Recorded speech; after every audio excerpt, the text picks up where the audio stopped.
சலவாத்தும்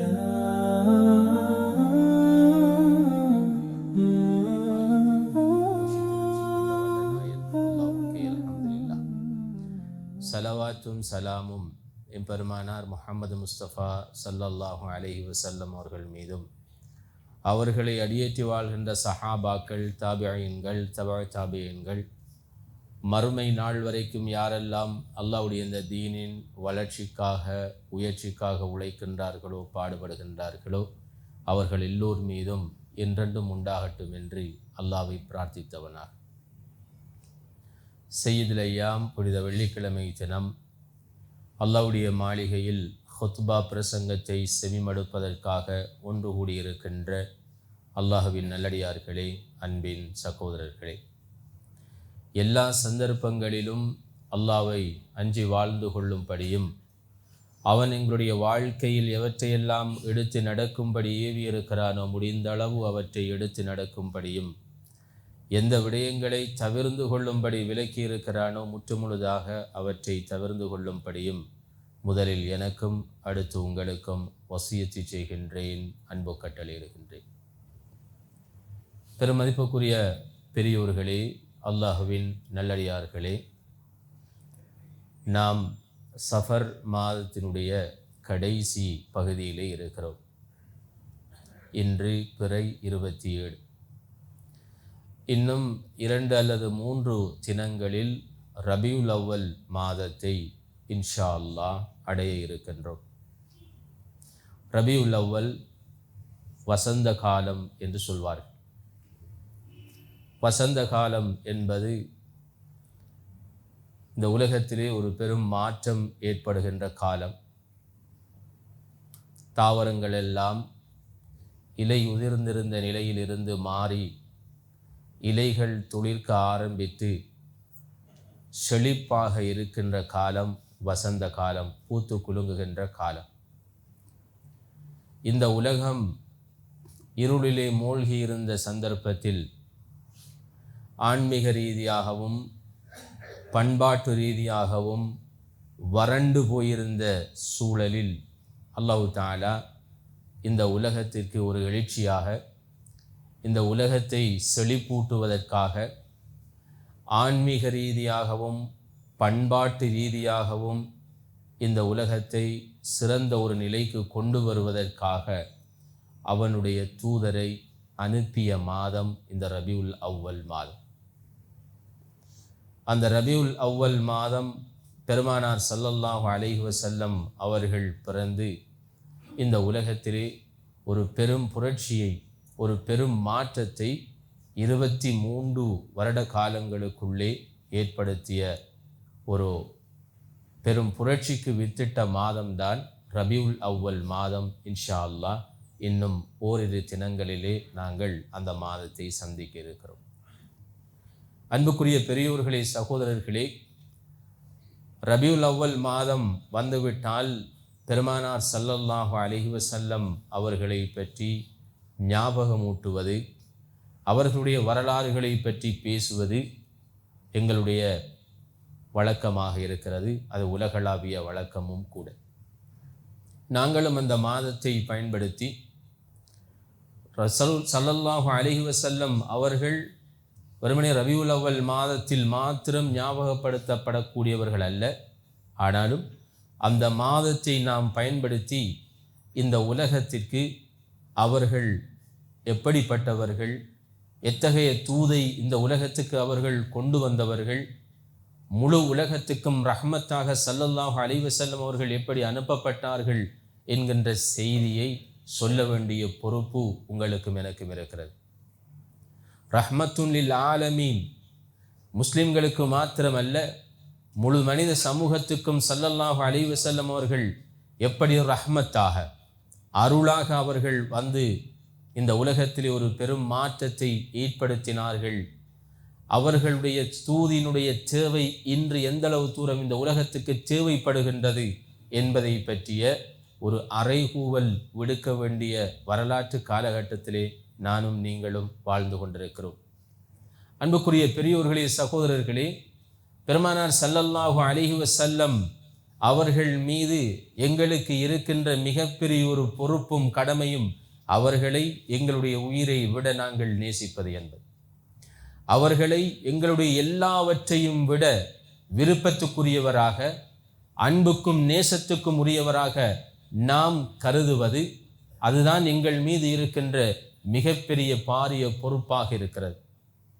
அதைத்தான் பெருமானார் ஸல்லல்லாஹு அலைஹி வஸல்லம் அவர்கள் சொன்னார்கள், லா யுமினு அஹதுக்கும் ஹத்தா அகூன அஹப்ப இலைஹி மின் வாலிதிஹி வ வலதிஹி வன் நாஸி அஜ்மஈன்.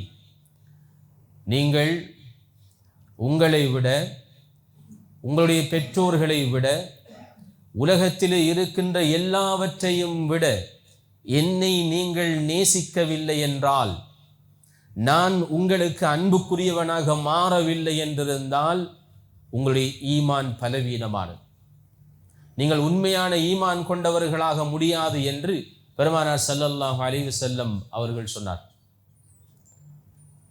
ஹஜ்ரத் உமர் ரலியல்லாஹு அன்ஹு அவர்கள் ஸல்லல்லாஹு அலைஹி வஸல்லம் அவர்களிடத்திலே வந்து, அல்லாஹ்வுடைய தூதரே, நான் இந்த உலகத்தில் இருக்கின்ற எல்லாவற்றையும் விட உங்களை நான் நேசிக்கிறேன், ஆனால் என்னுடைய உயிரை தவிர. அப்படி என்றால் அதனுடைய பொருள் என்ன? உங்களுக்காக இந்த உலகத்திலே இருக்கின்ற எல்லாவற்றையும் இழப்பதற்கு நான் தயார். என்னுடைய செல்வத்தை, என்னுடைய சொத்து சுகங்களை, என்னுடைய ஆட்சி அதிகாரங்களை, என்னுடைய உறவுகளை எல்லாவற்றையும் உங்களுக்காக நான் இழப்பதற்கு தயார். ஆனால் என்னை இழப்பதற்கு நான் தயார் இல்லை. என்னை தவிர இந்த உலகத்தில் உள்ள எல்லாவற்றையும் விட உங்களை நான் நேசிக்கின்றேன் என்று சொன்ன பொழுது ஸல்லல்லாஹு அலைஹி வஸல்லம் அவர்கள் அதனை ஏற்றுக்கொள்ளவில்லை. அப்பொழுது உமர் ரலியல்லாஹு அன்ஹு அவர்கள் கேட்டார்கள், அல்லாஹ்வுடைய தூதரே, என்ன செய்ய வேண்டும்?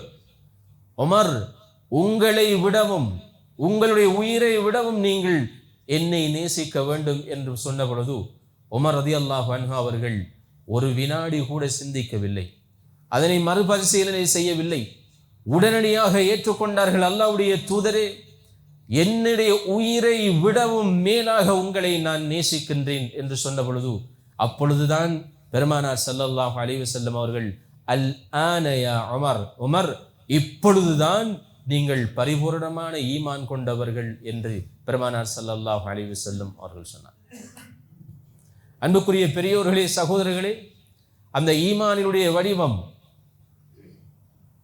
ஒரு மனிதன் தன்னை விட, தன்னுடைய உறவுகளை விட, தன்னை சுற்றி இருக்கின்ற மனிதர்களை விட அல்லாஹ்வுடைய தூதரை நேசிக்க வேண்டும் என்பதன் வடிவத்தை அல்லாஹு தஆலா சூரத்து தௌபாவிலே தெளிவாக சொல்லி இருக்கிறார். குல் இன் கான ஆபாவுக்கும் வ அப்னாவுக்கும் வ இஹ்வானுக்கும் வ அஸ்வாஜுக்கும் வ அஷீரத்துக்கும் வ அம்வாலுன் இக்தரஃப்துமூஹா வ திஜாரத்துன் தக்ஷௌன கஸாதஹா வ மசாகின தர்தௌனஹா அஹப்ப இலைக்கும் மினல்லாஹி வ ரசூலி வ ஜிஹாதின் ஃபீ சபீலி ஃபதரப்பஸு ஹத்தா யஅதி அல்லாஹு பி அம்ரி.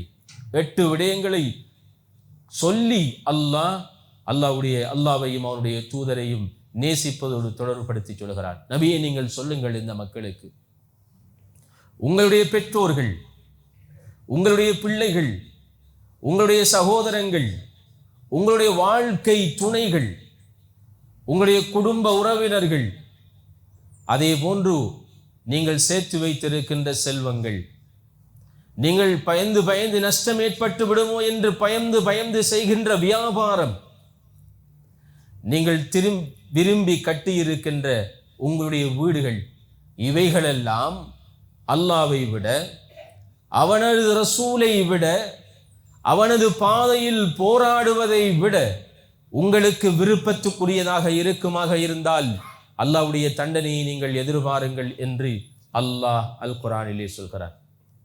அன்புக்குரிய சகோதரர்களே, அல்லாஹ்வை விட, அல்லாஹ்வுடைய ரசூலை விட, அல்லாஹ்வுடைய மார்க்கத்தை விட இந்த 8 விடயங்களும் யாருக்கு பெருமதியாக இருக்கிறதோ, யாருடைய உள்ளத்தை ஆக்கிரமித்திருக்கிறதோ, அவர்களுடைய ஈமானை அவர்கள் பரிசித்து பார்க்க வேண்டும் என்பதுதான் இந்த வசனம் எங்களுக்கு சொல்லுகின்ற உண்மை. சஹாபா சமூகம் அதிலே வெற்றி பெற்றார்கள். அல்லாஹ்வுக்காக, அல்லாஹ்வுடைய தூதருக்காக, அல்லாஹ்வுடைய மார்க்கத்திற்காக தங்களுடைய பெற்றோர்களை அவர்கள் இழப்பதற்கு தயங்கவில்லை. ஹஜ்ரத் உமர் முஸ்அப் இப்னு உமைர் ரலியல்லாஹு அன்ஹு தன்னுடைய தாயினால் கடுமையாக நேசிக்கப்பட்டவர்கள், தன்னுடைய தாயை கடுமையாக நேசித்தவர்கள் ஹஜ்ரத் முஸ்அப் இப்னு உமைர் ரலியல்லாஹு அன்ஹு அல்லாஹ்வுடைய தீனை ஏற்றுக்கொண்டார்கள். அவருடைய தாய் குஃப்ரிலே இருக்கிறார். அந்த தாயினால் முஸ்அப் இப்னு உமைர் ரலியல்லாஹு அன்ஹு அவர்கள் இஸ்லாத்தை ஏற்றுக்கொண்டதை பொறுக்க முடியவில்லை. சொத்துக்களை தரமாட்டேன் என்று அடம்பிடிக்கிறார். அதற்கு பிறகு நீ இந்த மார்க்கத்தை புதிய மார்க்கத்தை விடும் வரைக்கும் நான் உணவு உண்ண மாட்டேன் என்று உண்ணாவிரதம் இருக்கிறார். முஸ்அப் இப்னு உமைர் ரலியல்லாஹு அன்ஹு அவர்களுக்கு அதனை சகிக்க முடியாமல் போய்விட்டது. தாய் உண்ணாவிரதம் எதிர்ப்பதை அவரால் சகித்து கொள்ள முடியவில்லை. ஸல்லல்லாஹு அலைஹி வஸல்லம் அவர்களிடத்திலே போய் முறையிடுகிறார்கள். ஸல்லல்லாஹு அலைஹி வஸல்லம் அவர்களுக்கும் அது கொஞ்சம் சங்கடமாக இருந்தது.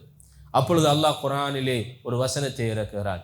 உங்களுடைய பெற்றோர்களுக்கு நீங்கள் கட்டுப்பட வேண்டும், ஆனால் மார்க்க விடயத்தில் அவர்கள் பிழையான பக்கம் உங்களை வழிநடத்துவார்களாக இருந்தால், தவறின் பக்கம் உங்களை அவர்கள் வழிநடத்துவார்களாக இருந்தால் அவர்களுக்கு நீங்கள் கட்டுப்பட வேண்டிய அவசியம் இல்லை என்ற அந்த குர்ஆன் வசனம் வந்தவுடன் முஸ்அப் இப்னு உமைர் ரலியல்லாஹு அன்ஹு தன்னுடைய தாய், அன்புக்குரிய தாய், தன்னை பெற்று வளர்த்து தன்னுடைய முழு செல்வத்தையும் தனக்காக வழங்குவதற்காக காத்திருக்கின்ற அந்த தாயிடம் போய் சொன்னார்கள், என்னுடைய அருமை தாயே, உங்களுடைய இந்த உயிர் மாத்திரம் அல்ல, இன்னும் 1000 உயிர்கள் வந்து வந்து சென்றாலும் அல்லாஹ்வுடைய இந்த மார்க்கத்தை நான் விட்டுவிட மாட்டேன் என்று தன்னுடைய தாயிடத்திலே சொன்னார்.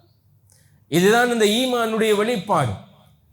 பெற்றோர்களை விட, உங்களுடைய உறவுகளை விட, உங்களுடைய பிள்ளைகளை விட, உங்களுடைய சொத்து சுகங்களை விட அல்லாஹ்வும் அவனுடைய ரசூலும் அவனுடைய மார்க்கமும் உங்களுக்கு மிகையாக தென்பட வேண்டும். உங்களுடைய உள்ளத்திலே இடம் பிடிக்க வேண்டும். உங்களுக்கு அன்புக்குரியவர்களாக அவைகள் மாற வேண்டும் என்பதைத்தான் அல்லாஹு தஆலா அந்த வசனத்திலே எங்களுக்கு சொல்கிறார். அதனாலே தான் அன்புக்குரிய சகோதரர்களை பாருங்கள், ஒரு மனிதன் அவன் இழக்க விரும்பாத ஒரே ஒரு சொத்து, விலை மதிப்பற்ற சொத்து இருக்குமாக இருந்தால் அது அவனுடைய உயிராகத்தான் இருக்க வேண்டும். தன்னுடைய உயிரை காப்பாற்றுவதற்காக எத்தனை பில்லியன் டாலர்ஸ்களும் செலவழிப்பதற்கு அவன் தயார், மனிதனை பொறுத்தவரை. ஏனென்றால் தன்னுடைய உயிரை பாதுகாக்க வேண்டும். ஆனால் சஹாபாக்கள் பெருமானார் ஸல்லல்லாஹு அலைஹி வஸல்லம் அவர்களுக்காக, அவர்களை பாதுகாப்பதற்காக, அவர்கள் மீது கொண்ட அன்பின் விளைவாக தங்களுடைய உயிர்களை கூட தியாகம் செய்வதற்கு அவர்கள் தயாரானார். எத்தனையோ வரலாற்று உண்மைகளை நாங்கள் பார்க்கிறோம். ஹிஜ்ரத் சென்ற பொழுது பெருமானார் ஸல்லல்லாஹு அலைஹி வஸல்லம் அவர்களும் அபூபக்கர் சித்திக் ரலியல்லாஹு அன்ஹு அவர்களும் ஹிஜ்ரத் செல்கிறார்கள். அந்த குகைக்குள்ளே ஸல்லல்லாஹு அலைஹி வஸல்லம் அவர்கள் செல்லுவதற்கு முன்பு, அல்லது அபூபக்கர் ரலியல்லாஹு அன்ஹு அவருடைய வீட்டிலிருந்து ஸல்லல்லாஹு அலைஹி வஸல்லம் அவர்களும் அபூபக்கர் ரலியல்லாஹு அன்ஹு அவர்களும் செல்லுகின்ற பொழுது அபூபக்கர் ரலியல்லாஹு அன்ஹு சில வினாடிகள் நபி அவர்களுக்கு முன்னாலே செல்வார், பிறகு பின்னாலே வருவார், பிறகு வலப்பக்கமாக வருவார், பிறகு இடப்பக்கமாக வருவார்கள். ஏன்? ஸல்லல்லாஹு அலைஹி வஸல்லம் அவர்களுக்கு ஒரு முள் கூட தைத்து விடக்கூடாது என்பதில் அவருக்கு இருந்த அந்த கரிசனை. குகைக்குள்ளே செல்கிறார்கள். குகைக்குள்ளே செல்வதற்கு முன்பு அபூபக்கர் ரலியல்லாஹு அன்ஹு அவர்கள் போய் அந்த குகையை துப்புரவு செய்கிறார். துப்புரவு செய்து அங்கிருந்த ஒரு புற்று இருந்தது. அந்த புற்றிலே தன்னிடத்தில் இருந்த சீலைகள் எல்லாவற்றையும் கிழித்து அந்த புற்றினுடைய வாயில்களை அடைக்கிறார். அதற்கு பிறகுதான் ஸல்லல்லாஹு அலைஹி வஸல்லம் அவர்களை உள்ளே அழைக்கிறார். உள்ளே அழைத்து நபி அவர்களை தன்னுடைய மடியிலே தூங்க வைக்கிறார்கள். களைப்பு தாங்க முடியாமல் ஸல்லல்லாஹு அலைஹி வஸல்லம் அவர்கள் ஆழ்ந்த உறக்கத்துக்கு சென்று விட்டார். பிறகு திரும்பி பார்க்கின்றார் அபூபக்கர் ரலியல்லாஹு அன்ஹு. ஒரு புற்றினுடைய வாய் திறந்திருக்கிறது, வாயில் திறந்திருக்கிறது. அடைப்பதற்கு எதுவுமே இல்லை. எழும்பினால் நபி அவர்களுடைய தூக்கம் கலைந்துவிடும். தன்னுடைய குதிகாலினால் அந்த புற்றினுடைய வாயிலை அடைக்கிறார், அடைத்து பிடித்துக் கொள்கிறார். அல்லாஹ்வுடைய ஏற்பாடு, அந்த புற்றில் இருந்து ஒரு பாம்பு வந்து அல்லது ஒரு விசஜந்து வந்து அபூபக்கர் ரலியல்லாஹு அன்ஹு அவர்களை தீண்டி விடுகிறது. அபூபக்கர் ரலியல்லாஹு அன்ஹு அவர்கள் உணர்ந்து கொண்டார்கள், ஏதோ ஒரு விஷ ஜந்து என்னை தீண்டி விட்டது. ஆனால் காலை எடுத்தால் நபி அவர்களுடைய தூக்கம் குலைந்துவிடும். ஆழமாக தூங்கிக் கொண்டிருக்கிறார். அப்படியே அவர்கள் இருந்து விட்டார்கள். அதனுடைய வலி தாங்க முடியாமல் அபூபக்கர் ரலியல்லாஹு அன்ஹு அவருடைய கண்களிலே கண்ணீர் வடிந்து ஸல்லல்லாஹு அலைஹி வஸல்லம் அவர்களுடைய கன்னத்திலே அந்த கண்ணீர் விழுந்த பொழுதுதான் விழித்து பார்த்தார்கள். அபூபக்கர் ரலியல்லாஹு அன்ஹு அவர்கள் அழுது கொண்டிருக்கிறார். அபூபக்கர், என்ன நடந்தது? விடயத்தை சொன்ன பொழுது, ஏன் நீங்கள் நேரகாலத்தோடு சொல்லி இருக்கலாமே? இல்லை யா ரசூலல்லாஹ், நீங்கள் தூங்கிக் கொண்டிருந்தீர்கள், உங்களுடைய தூக்கத்தை நான் குலைப்பதற்கு விரும்பவில்லை. அன்புக்குரிய சகோதரர்களே, அதற்கு பிறகு ஸல்லல்லாஹு அலைஹி வஸல்லம் அவர்கள் அவருடைய உமிழ்நீரை எடுத்து அந்த காயத்திலே வைத்து அதற்கு வைத்தியம் செய்தார். இதுதான் சஹாபாக்கள் தன்னுடைய உயிரை கூட பெருமானார் ஸல்லல்லாஹு அலைஹி வஸல்லம் அவர்களுக்கு கொடுப்பதற்காக காத்திருந்த வழிமுறைகள். உஹது யுத்தத்திலே ஸல்லல்லாஹு அலைஹி வஸல்லம் அவர்களை குறைஷி காபிர்கள் சூழ்ந்து கொண்டார்கள். 4 புறங்களினாலும் சூழ்ந்து கொண்டு அம்புகள் வந்து கொண்டிருக்கின்றன. ஒரே ஒரு வார்த்தை, உங்களுடைய தூதர் ஆபத்தில் மாட்டிவிட்டார், அவ்வளவுதான். உடனடியாக சஹாபாக்கள் ஸல்லல்லாஹு அலைஹி வஸல்லம் அவர்களை வந்து சூழ்ந்து கொண்டார். கிட்டத்தட்ட 6-7 சஹாபாக்கள் பெருமானார் ஸல்லல்லாஹு அலைஹி வஸல்லம் அவர்களை பாதுகாக்கின்ற அந்த பணியிலே ஷஹீதானார். ஆண்கள் மாத்திரமல்ல, நசீபா ரலியல்லாஹு அன்ஹா என்ற ஒரு பெண் சஹாபி ஸல்லல்லாஹு அலைஹி வஸல்லம் அவர்களை சுற்றி சுற்றி ஓடி ஓடி அம்புகளை தன்னுடைய முதுகை கொடுத்து வாங்கி கொண்டார். போராட்டம் முடிந்ததும் ஸல்லல்லாஹு அலைஹி வஸல்லம் அவர்கள் சொன்னார்கள், நான் திரும்புகின்ற திசைகளில் எல்லாம் நசீபாவை கண்டேன். அந்த அளவு தூரம் சஹாபாக்கள் பெருமானார் ஸல்லல்லாஹு அலைஹி வஸல்லம் அவர்கள் மீது உயிரை கொடுக்கக்கூடியவர்கள், அவர்களுக்காக தன்னுடைய உயிரை தியாகம் செய்யக்கூடியவர்களா, தன்னுடைய செல்வத்தை தியாகம் செய்யக்கூடியவர்களா, தன்னுடைய பெற்றோர்களை, பிள்ளைகளை, உறவுகளை, தன்னுடைய வியாபாரத்தை கூட தியாகம் செய்யக்கூடியவர்களாக இருந்திருக்கிறார்.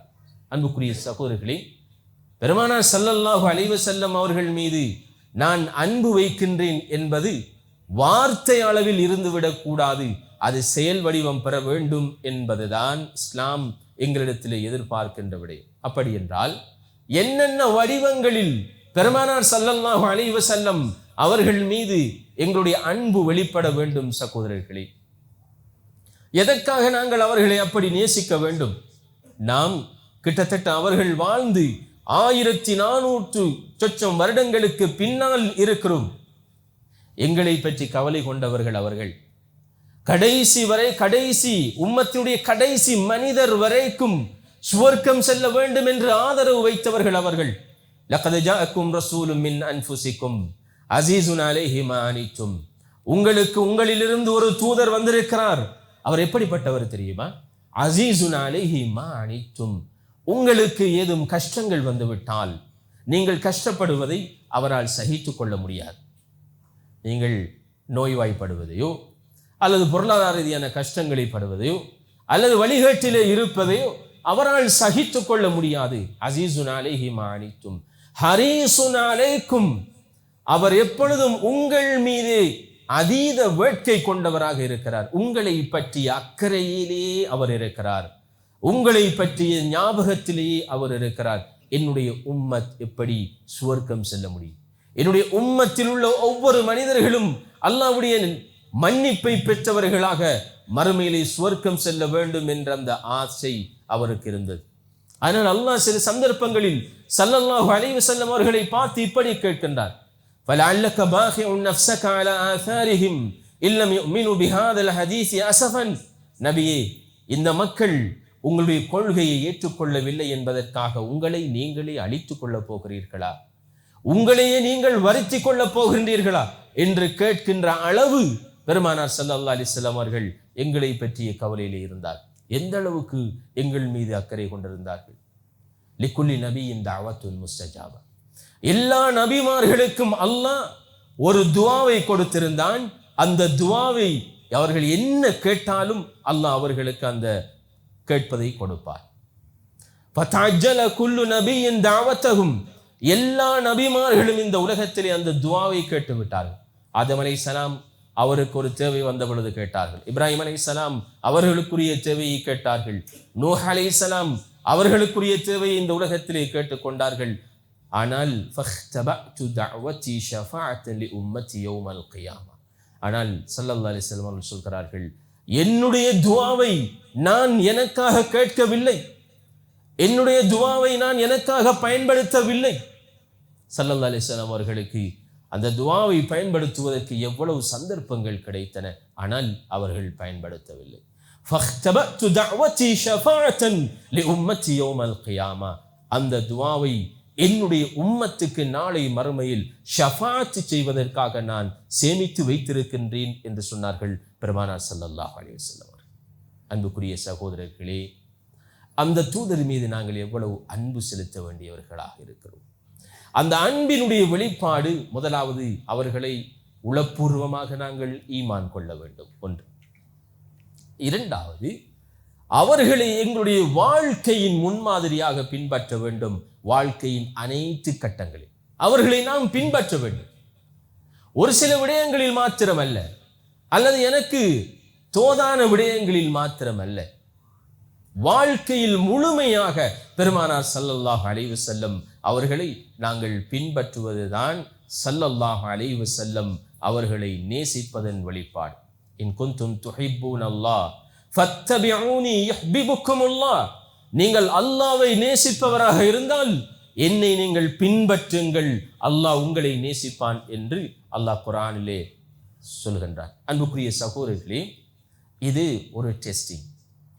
அல்லாஹ்வை நேசிக்கின்றேன், அல்லாஹ்வை நேசிக்கின்றேன் என்று சொல்லுகின்ற, வாயினால் சொல்லுகின்ற மனிதர்களுக்கு அல்லாஹ் கொடுத்த ஒரு பரீட்சை. அப்படி நீங்கள் என்னை நேசிப்பதாக இருந்தால் அல்லாஹ்வுடைய தூதருடைய வழிகாட்டல்களை முழுமையாக உங்களுடைய வாழ்க்கையிலே நீங்கள் பின்பற்றுங்கள் என்பது. அன்புக்குரிய பெரியோர்களே, சகோதரர்களே, பெருமானார் ஸல்லல்லாஹு அலைஹி வஸல்லம் அவர்கள் எப்படி, அவருடைய ஆன்மீக வாழ்வு எப்படி இருந்தது, அவருடைய இபாதத்துக்கள் எப்படி இருந்தன, ஃபர்லான வணக்கங்களிலே அவருடைய நிலைப்பாடு எப்படி இருந்தது, நஃபிலான வணக்கங்களிலே அவருடைய நிலைப்பாடுகள் எப்படி இருந்தன, சுன்னத்தான தொழுகைகள், சுன்னத்தான நோன்புகள், இதர வணக்க வழிபாடுகள், அந்த முன்மாதிரி எங்களுடைய வாழ்க்கையிலே கட்டாயம் வர வேண்டும். சகோதரர்களே, பெருமானார் ஸல்லல்லாஹு அலைஹி வஸல்லம் அவர்கள் மனைவிமார்களோடு பேசிக் கொண்டிருப்பார்கள். அதான் சொல்லிவிட்டால் நாங்கள் யார் என்று தெரியாதவர்களை போன்று அவர்கள் அந்த இடத்தை விட்டு நகர்ந்து விடுவார்கள், பள்ளி வாயிலுக்கு சென்று விடுவார்கள் என்று ஸல்லல்லாஹு அலைஹி வஸல்லம் அவர்களை பற்றி ஆயிஷா ரலியல்லாஹு அன்ஹா அவர்கள் சொல்கிறார்கள். எங்கே அந்த முன்மாதிரி எங்களுடைய வாழ்க்கையிலே இருக்கிறதா? தொழுகையிலே, நோன்பிலே, குர்ஆன் திலாவத்திலே, இப்படியான வணக்க வழிபாடுகளில் பெருமானார் ஸல்லல்லாஹு அலைஹி வஸல்லம் அவர்களை நாம் பின்பற்றுகின்றோமா? ஸல்லல்லாஹு அலைஹி வஸல்லம் அவருடைய ஒரு முழு அந்த நாள் ஆன்மீக வாழ்வினுடைய ஆரம்பம் தஹஜ்ஜுதிலே எழும்பி அவர்கள் அல்லாஹ்வோடு தனித்திருந்து தன்னுடைய அல்லாஹ்வுக்கும் தனக்கும் இடையிலான உறவை பலப்படுத்தக்கூடியவர்களாக இருந்திருக்கிறார்கள். எங்களுடைய நாளினுடைய ஆரம்பம் எப்படி இருக்கிறது? தஹஜ்ஜுத் எப்படி போனாலும் ஃபஜ்ருடைய நேரத்திலாவது எங்களுடைய நாளை ஆரம்பிக்கக்கூடிய பழக்கம் எங்களிடத்திலே இருக்கிறதா? அப்படி இல்லை என்றால் ஸல்லல்லாஹு அலைஹி வஸல்லம் அவர்களை நாம் நேசிக்கின்றேன் என்று சொல்வதை நாம் மீள் பரிசீலனை செய்து பார்க்க வேண்டும். அதே போன்று அவருடைய திக்ர்கள், பெருமானார் ஸல்லல்லாஹு அலைஹி வஸல்லம் அவர்களுடைய திக்ர், அதை நாம் படித்து பார்க்கின்ற பொழுது ஸல்லல்லாஹு அலைஹி வஸல்லம் அவர்கள் வேறு எதுவுமே செய்யவில்லை, அவருடைய வாழ்நாள் முழுவதும் துஆவோடும் திக்ரோடும் இருந்திருக்கிறார்களோ என்று நாம் பார்க்கின்ற அளவுக்கு அவர்களுடைய ஆன்மீக பக்கம் இருக்கிறது. ஃபன்னுல் திக்ர் வத்துஆ இந்த ஹாத்தமில் அன்பியா என்று இமாம் ஷேக் முஹம்மது அல் கஸாலி அவர்களுடைய ஒரு புத்தகம் இருக்கிறது. அந்த புத்தகம் தமிழிலே வந்திருக்கிறது, நீங்கள் படித்து பார்க்கலாம். ஸல்லல்லாஹு அலைஹி வஸல்லம் அவர்கள் துஆவோடு திக்ரோடு எப்படி தன்னுடைய வாழ்வை முன்னெடுத்து சென்றிருக்கிறார்கள் என்பதற்கு அது ஒரு சிறந்த எடுத்துக்காட்டாக இருக்கிறது. அதை போன்றுதான் அன்புக்குரிய சகோதரி அவருடைய குடும்ப வாழ்வு எப்படி இபாதத் அல்லாஹ்வுக்கும் அவர்களுக்கும் இடையிலான தொடர்பு பலமாக இருந்ததோ அதே போன்று அவருடைய குடும்ப வாழ்வும் சிறப்பாக அமைந்திருந்தது. நல்ல முன்மாதிரி உள்ள குடும்ப தலைவராக பெருமானார் ஸல்லல்லாஹு அலைஹி வஸல்லம் அவர்கள் இருந்தார்கள். ஒரு நல்ல கணவனாக, ஒரு நல்ல தந்தையாக, ஒரு நல்ல சிறந்த ஒரு பக்கத்து வீட்டுக்காரராக பெருமானார் ஸல்லல்லாஹு அலைஹி வஸல்லம் அவர்கள் எங்களுக்கு அழகான முன்மாதிரிகளை விட்டு சென்றிருக்கிறார்கள். சகோதரர்களே, மனைவிமார்களை எப்படி நேசிக்க வேண்டும், பிள்ளைகளை எப்படி வளர்க்க வேண்டும், அவர்களுக்குரிய கோல்களை எப்படி நாங்கள் அமைத்து கொடுக்க வேண்டும், பக்கத்து வீட்டுக்காரர்களோடு எப்படி சுமூகமாக தங்களுடைய உறவுகளை வைத்திருக்க வேண்டும், இவைகளெல்லாம் பெருமானார் ஸல்லல்லாஹு அலைஹி வஸல்லம் அவர்கள் எங்களுக்கு விட்டு சென்ற சிறந்த முன்மாதிரிகள். அது எங்களுடைய வாழ்க்கையிலே வர வேண்டும். ஒரு முறை ஒரு சஹாபி ஸல்லல்லாஹு அலைஹி வஸல்லம் அவர்களிடத்திலே கேட்கிறார்கள், அல்லாஹ்வுடைய தூதரே, இந்த உலகத்திலே நீங்கள் அதிகமாக நேசிப்பது யாரை? யாரை நீங்கள் நேசிக்கிறீர்கள்? ஸல்லல்லாஹு அலைஹி வஸல்லம் அவர்கள் சொன்னார்கள், ஆயிஷ், என்னுடைய மனைவி ஆயிஷாவை நான் நேசிக்கிறேன். இது ஒரு சுன்னா, இது ஒரு வழிகாட்டல். பெருமானார் ஸல்லல்லாஹு அலைஹி வஸல்லம் அவர்களை உள்ளத்தால் நான் அன்பு வைக்கின்றவன் என்றால் நான் என்னுடைய மனைவியை நேசிக்கக்கூடியவனாக இருக்க வேண்டும். ஏனென்றால் அவர்கள் வழிகாட்டி இருக்கிறார்கள். கைருக்கும் கைருக்கும் லியாஹ்லிஹி வ அன கைருக்கும் லியாஹ்லி, உங்களில் சிறந்தவர் உங்களுடைய மனைவிமார்களுக்கு சிறந்தவர்கள். நீங்கள் நல்லவர்களா கெட்டவர்களா என்ற சர்டிபிகேட் மனைவிமார்கள் மூலமாகத்தான் கிடைக்க வேண்டும். அதைத்தான் ஸல்லல்லாஹு அலைஹி வஸல்லம் அவர்கள் சொன்னார். நான் என்னுடைய மனைவிமார்களுக்கு சிறந்த முறையிலே நடந்து கொள்கின்றேன் என்று சொன்னார். குடும்ப வாழ்விலே பெருமானார் ஸல்லல்லாஹு அலைஹி வஸல்லம் எவ்வளவோ வழிகாட்டல்களை எங்களுக்கு விட்டு சென்றிருக்கிறார். பிள்ளைகளை பற்றி, பிள்ளைகள் மீது எங்களுக்கு இருக்கின்ற பொறுப்புகளை பற்றி வெறுமனே ஒரு தந்தையாக இருந்து விட்டு செல்லுங்கள் என்பது அல்ல.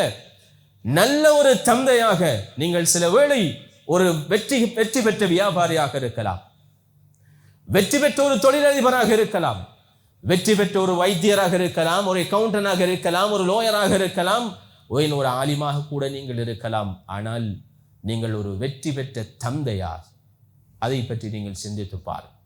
பெருமானார் ஸல்லல்லாஹு அலைஹி வஸல்லம் அவர்கள் அப்படி ஒரு சிறந்த தந்தையாக இருந்துவிட்டு சென்றிருக்கிறார்கள். அதை பற்றி நாங்கள் கட்டாயம் தெரிந்து கொள்ள வேண்டும், எங்களுடைய வாழ்க்கையிலே நடைமுறைப்படுத்த. எங்களுடைய தொழில் வாழ்க்கை, குடும்ப வாழ்க்கையை போன்று எங்களுடைய தொழில்கள், அதற்கும் இஸ்லாத்துக்கும் சம்பந்தம் இல்லை என்பது அல்ல. இபாதத் வேறு தொழில் வேறு என்பது அல்ல. தொழிலையும் பெருமானார் ஸல்லல்லாஹு அலைஹி வஸல்லம் அவர்கள் வணக்கமாக சொல்லிவிட்டு சென்றிருக்கிறார். நாம் ஹலாலான ரிஸ்கை தேடி வெளியேறி செல்வது அல்லாஹ்வுடைய பாதையில் போராடுவதற்கு சமம் என்று பெருமானார் ஸல்லல்லாஹு அலைஹி வஸல்லம் அவர்கள் சொன்னார்கள். அத்தாஜிர் அஸ்ஸதூக் அல் அமீன் மஅன் நபிய்யீன வஸ்ஸிதீகீன வஷ்ஷுஹதாஇ வஸ்ஸாலிஹீன். உண்மை பேசி நேர்மையாக வியாபாரம் செய்கின்ற ஒரு வியாபாரி நாளை மறுமையில் நபிமார்கள், சித்தீகீன்கள், சுஹதாக்கள், சாலிஹீன்களோடு சுவர்க்கத்திலே எழுப்பப்படுவார்கள் என்று பெருமானார் ஸல்லல்லாஹு அலைஹி வஸல்லம் அவர்கள் சொன்னார். ஒரு சிறந்த வியாபாரி எப்படி இருக்க முடியும், தன்னுடைய வியாபாரத்தின் மூலமாக அவன் எப்படி சுவர்க்கம் செல்ல முடியும் என்பதை பெருமானார் ஸல்லல்லாஹு அலைஹி வஸல்லம் அவர்கள் எங்களுக்கு காட்டி தந்திருக்கிறார். அதே போன்று அவருடைய நல்ல அஹ்லாக்குகள், நல்ல பண்பாடுகள், வணக்க வழிபாடுகள் என்பது எங்களிடத்திலே நல்ல பண்பாடுகளை உருவாக்குவதற்கான பயிற்சி பாசறை என்ற வகையில் பெருமானார் ஸல்லல்லாஹு அலைஹி வஸல்லம் அவர்கள் எவ்வளவோ பண்புகளை எங்களுக்கு வாழ்ந்து காட்டி விட்டு சென்று விட்டார். அவருடைய உண்மை, அவருடைய நேர்மை, அவர்களுடைய பணிவு, இவைகளெல்லாம் எங்களுடைய வாழ்வில் நாம் கடைபிடிக்க வேண்டிய முன் உதாரணங்கள். சகோதரர்களே, லகத் கான லக்கும் ஃபீ ரசூலில்லாஹி உஸ்வத்துன் ஹஸனா, அல்லாஹ்வுடைய தூதருடைய வாழ்வில் உங்களுக்கு நல்ல பண்பாடுகள் இருக்கிறது, நல்ல முன்மாதிரிகள் இருக்கிறது. அந்த பண்பாடுகளை எங்களுடைய பிள்ளைகளுக்கு நாம் சொல்லிக் கொடுத்து வளர்க்க வேண்டிய தேவை இருக்கிறது. எவ்வளவோ அவர்களை பற்றி பேசலாம், ஆனால் ஒரு ஜும்மாவிலே அவற்றை நாம் பேசி நிறைவு செய்துவிட முடியாது. சகோதரர்களே, கடைசியா ஸல்லல்லாஹு அலைஹி வஸல்லம் அவர்களை நேசிப்பதன் இன்னும் ஒரு வெளிப்பாடு, அவர்களை பற்றிய முழுமையான அறிவு எங்களுக்கு தேவை. அவர்கள் கொண்டு வந்த மார்க்கத்தை பற்றிய அறிவு எங்களுக்கு தேவை. அவர்கள் நேர்வழியை கொண்டு வந்தார்கள். அந்த நேர்வழியை அல்லாஹ், நபியே, உங்களுக்கு நாம் ஒரு ஒளியை, ஒரு விளக்கை கொடுத்து அனுப்பி இருக்கிறோம், நேரான பாதையை கொடுத்து அனுப்பி இருக்கிறோம் என்று அல்லாஹ் சொல்கிறான். சகோதரர்களே, அந்த நேரான பாதை என்ன என்பதை ஏன் நாங்கள் விளங்கிக் கொள்ளக்கூடாது? ஏன் பெருமானார் ஸல்லல்லாஹு அலைஹி வஸல்லம் அவர்களுடைய வாழ்க்கை வரலாறை முழுமையாக நாங்கள் கற்கக்கூடாது? ஏன் அவர்கள் கொண்டு வந்த இந்த குர்ஆனை விளங்கக்கூடாது, கற்கக்கூடாது? அது அல்லவா அவர்களுக்கு நாங்கள் செய்கின்ற கைங்கரியம், கைமாறு? அது அல்லவா அவர்களை நாம் நேசிப்பதனுடைய வெளிப்பாடு? எப்படி ஒரு மனிதரை முழுமையாக விளங்காமல், முழுமையாக படிக்காமல், அவரை பற்றி தெரிந்து கொள்ளாமல் எப்படி அவரை நாங்கள் முழுமையாக நேசிக்க முடியும் சகோதரர்களே? எனவே ஸல்லல்லாஹு அலைஹி வஸல்லம் அவருடைய நபித்துவத்துக்கு முந்தைய கால வரலாறு எப்படி இருந்தது, நபித்துவத்தில் மக்காவுடைய காலம் எப்படி இருந்தது, மதீனாவுடைய காலம் எப்படி இருந்தது, அவருடைய தாவா வாழ்வு எப்படி இருந்தது, அவருடைய கவலைகள் என்ன, இவற்றை கட்டாயம் நாம் தேடி படிக்க வேண்டும். அதற்கு வயது வித்தியாசம் இல்லை. அபூபக்கர் ரலியல்லாஹு அதனை படிக்கின்ற பொழுது அவருடைய வயது 40, உமர் ரலியல்லாஹு அதனை கற்றுக்கொள்கின்ற பொழுது அவருடைய வயது 30, இப்னு அப்பாஸ் ரலியல்லாஹு ஸல்லல்லாஹு அலைஹி வஸல்லம் அவர்களோடு சேர்ந்திருந்து கற்கின்ற பொழுது அவருக்கு வயது 13.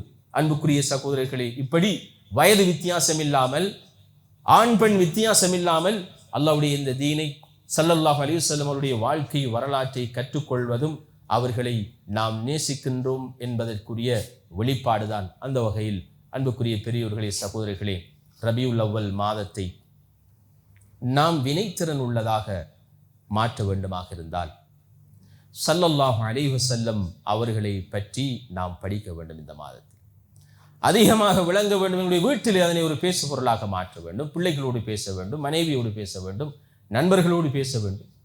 அவருடைய சீராவை நாம் கற்று எப்படி அவர்களை என்னுடைய வாழ்வில் முழுமையான ஒரு ரோல் மாடலாக, முழுமையான ஒரு வழிகாட்டியாக என்னுடைய வாழ்வில் அவர்களை நான் பின்பற்ற வேண்டும் என்பதை தெரிந்து கொள்ள வேண்டும். அப்பொழுது தான் பெருமானார் ஸல்லல்லாஹு அலைஹி வஸல்லம் அவர்கள் மீது உண்மையான அன்பு கொண்டவர்களாக, பாசம் கொண்டவர்களாக எங்களை நாங்கள் மாற்றிக்கொள்ள முடியும். அல்லாஹு தஆலா ஸல்லல்லாஹு அலைஹி வஸல்லம் அவர்கள் மீது உண்மையான அன்பு வைத்து அவர்களை எங்களுடைய வாழ்வில் பின்பற்றுவதற்கு உரிய வழிவகைகளை செய்து தந்தருள்வானாக.